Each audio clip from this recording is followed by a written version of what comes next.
Dear viewers, good evening to all of you. Today I would like to deal with an important area, that is determiners.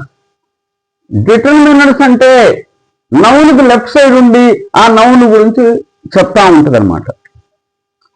Which one, whose, how many, ఆ ప్రశ్నలకు జవాబు, వాటిలో ఏదో ప్రశ్న జవాబుగా వస్తే దాన్ని determiner. ఈ డిటర్మినర్లు 3 రకాలు. సెంట్రల్ డిటర్మినర్స్, తర్వాత వాడబడితే పోస్ట్ డిటర్మినర్, దీనికి ముందు ఉంటే ప్రీ డిటర్మినర్ అంటారు. ఇవన్నీ కూడా ఉదాహరణలు. వీటి గురించి డీటెయిల్గా తర్వాత మాట్లాడతా. ఇది కరెక్ట్ ఆర్డర్ ఎలా అంటే అన్ని వాడినప్పుడు, ఇప్పుడు చూడండి నౌన్ ఉంది, నౌన్ వర్ణించడానికి ఏం వాడతారు? యాడ్జెక్టివ్ వాడతారు. దానికి ముందు కావాలంటే డిటర్మినర్స్ వాడుకోవచ్చు, మన ఇష్టం. అందులో సెంట్రల్, ఈ లిస్టు. దాని ముందు కావాలంటే ప్రీ డిటర్మినర్స్ ఏదో ఒకటి వాడుకోవచ్చు.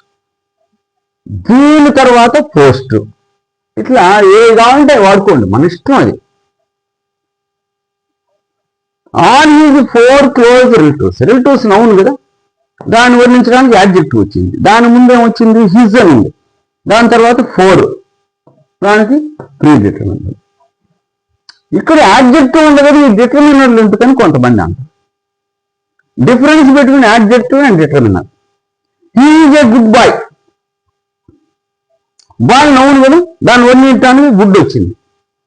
ఓకే, ఇది అట్రిబ్యూటివ్ ఈజ్ అంటారు. దీన్ని కావాలనుకుంటే బాయ్ ముందుకు తెచ్చి గుడ్డుని తర్వాత వాడచ్చు. The boy is good, predicative is అంటారు. అదే డిటర్మినర్ విషయంలో అయితే అడ్జెక్టివ్గా చేయొచ్చు.